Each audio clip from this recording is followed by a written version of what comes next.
Oh, do we have enough? Oh, good. Okay. All right, anybody need another one of these? Everybody get this one? Okay. John, maybe you can come up here, pull the card for us.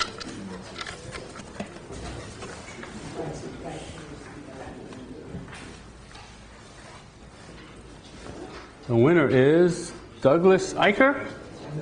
All right. Congratulations. I will email you as soon as the book's available. Thank you. All right, any questions?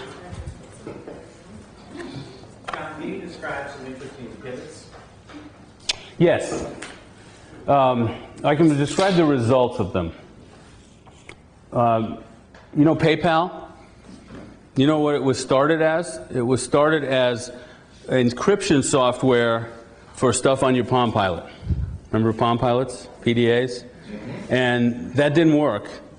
And they went through 3 or 4 iterations before somebody figured out, well, you've got this encryption and security, let's put money in the middle and make minimum little payments. And then it turned out to take off like crazy. So they took some of the technology that they had used that they thought was going to be the selling point and made it a sideline to what was really people were willing to pay for. The guy that does, Eric Rees, who's on here on one of the resource pages, he talks about some of the stuff that he did with ImView, where they thought that they were going to have an avatar that attached to existing instant message programs. They thought everybody's got these instant message networks, why are we going to reinvent the wheel? And it turns out the market that they were selling to wanted a separate one. And they said, we're not going to put this on our own. We've got 5 or 6 or 8 already. We're going to go ahead and make a new one. And he said, I had to throw out tons and tons of code that I personally had written and go this other way. It was very painful for him, but that was a pivot for them. People liked the thing, but didn't like the method that it was going with. Those are 2 that I can think of offhand, but it's taking something that you, how people want to package, want to buy what you've made sometimes. Sometimes it's the business model, it's not really the technology. Sometimes it is the technology, sometimes it's the feature set. You throw out features that they don't care about, you add features that they might care about that you didn't think about. That kind of thing. Does that answer the question? Any other questions? You mentioned while you were talking about if your product is not being sold, I gotta get my thought together.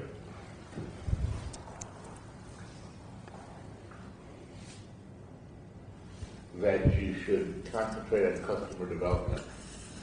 I said if you don't know your business model, Right. you should focus on customer development. Okay. In my particular case, my product is information.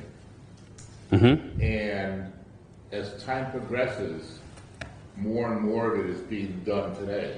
And I just want to enhance it and improve it and put it all together. Right. So there's value in putting it together. Right. So the question is, what pain do your customers feel that would be solved by putting it together in that particular way?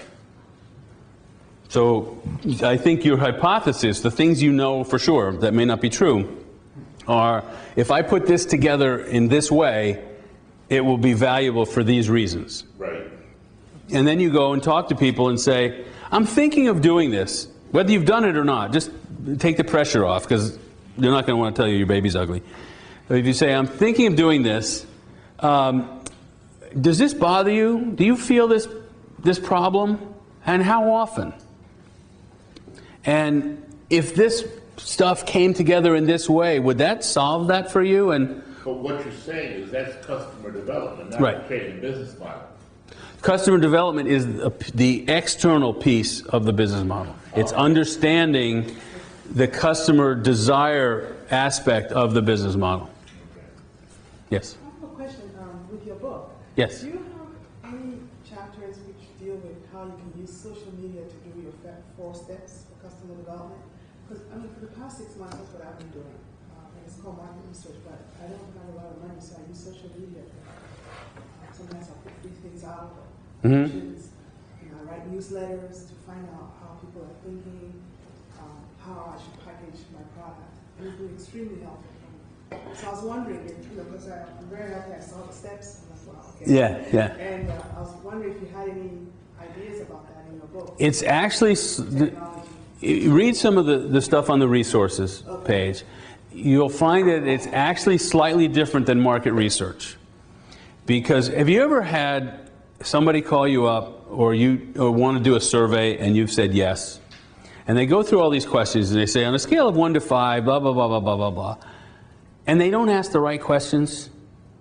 I've actually had a situation where I could truthfully give them a 4 or a 5 in every question they ask, and I hate that company. I'd never buy from them again. No, it's not market research. What I do is that I try and, through conversation, find out how people really feel about the issues that I'm trying to solve. Then you're probably doing this. And then from that, I package what I'm trying Selling. to sell. Yeah. So they can latch onto it and find its value. So it's a very complicated thing because if you're selling knowledge or idea, concepts, the person has to personalize it. Otherwise, it's very difficult for them to. And when you're selling knowledge, the format is very important in a unusually scary way sometimes. People will buy the same knowledge through one format that they won't buy it in another format. That's why magazines haven't gone away, because people like them. They're maybe going away, but they're not there yet. So, but back to your question about social media, you get a lot more information face to face, because if you say to somebody, "Would you pay $20 for that?" you can't see their eyes roll if you're on social media. They might tell you yes or no, but you can't see them go, yeah.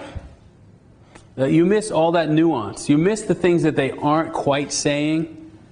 And so that's why face-to-face is actually the best. Phone is better.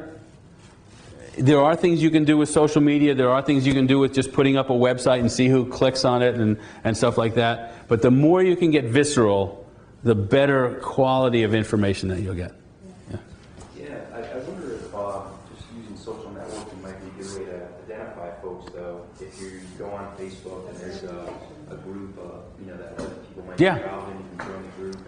It's definitely a great tool. It's got its limitations and it's got its strengths, just like that, Question. Just told me, but that's what I use it for. I use it to get people to talk to me when I'm out there. There you go. Conversation, because if I don't have conversation, Yeah. Question. My first career was in a more traditional environment, product, and focusing on customer needs. The internet, however, can be very different. And here's the dilemma with the websites and the suite of products we're talking about. The customers that we're focusing on, elders and their families as an example, for the most part don't expect to pay for this kind of information, but the business model would be that advertisers would look for access to this group of people. So my question is this, and we've been thinking of the customer as elders and their families and people who are aging and want to be in aging place. But in some ways, since the money, when there is money, if there is money, will come from other people, other organizations, are they a secondary customer? This is where my business model is oversimplified. Look on this, the website for this book, and there's this model generation.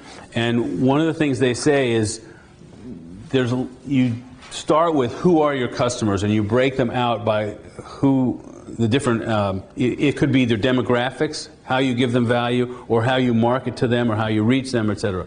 And then you draw these arrows about who they're paying and what value they're getting back. So you would have a group called advertisers, and they're paying money for the value of, you have to say what my hypothesis is. They're going to pay for access to something. Right. And then you might have a group called the elder people, and then you might have a younger group of their families, their children and stuff. And there's going to be value going back and forth in different ways. And those are your hypotheses to start out. And then you go out and test those in the real world, and you say to the parents or the kids that have older parents, is this valuable to you, and blah, blah, blah. And then, I mean, that's where we've been focused, but right.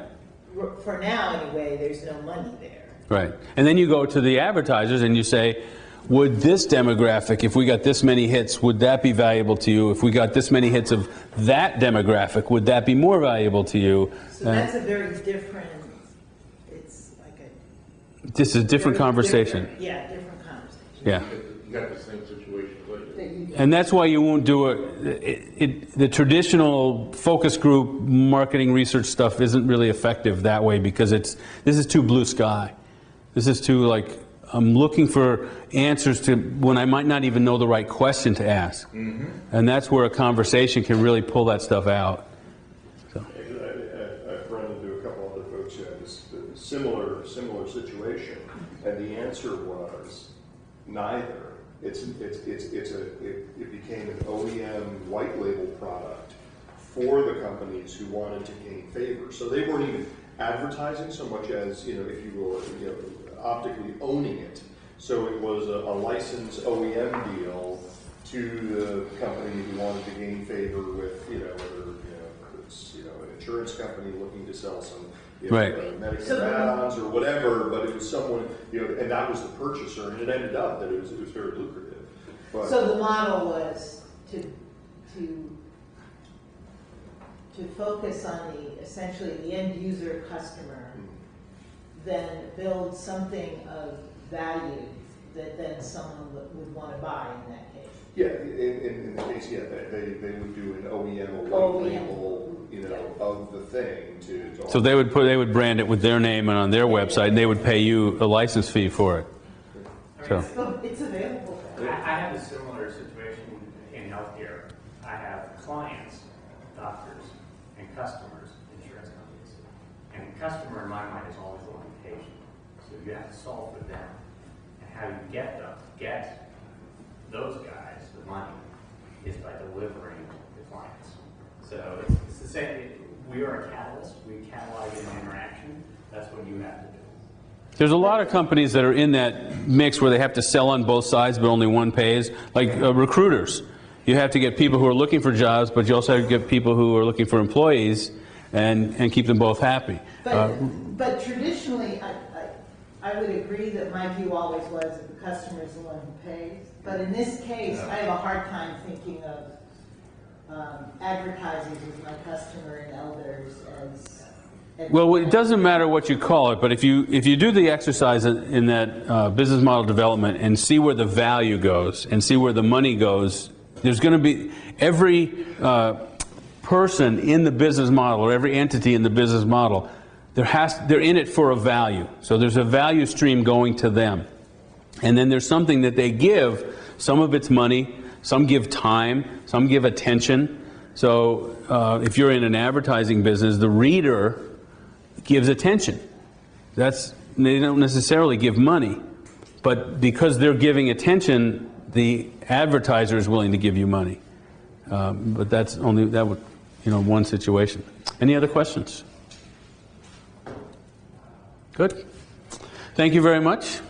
Yes. Can we do some networking or business cards of people that we want to talk to? We certainly can. There's cookies available to spark that situation. So thank you all for coming.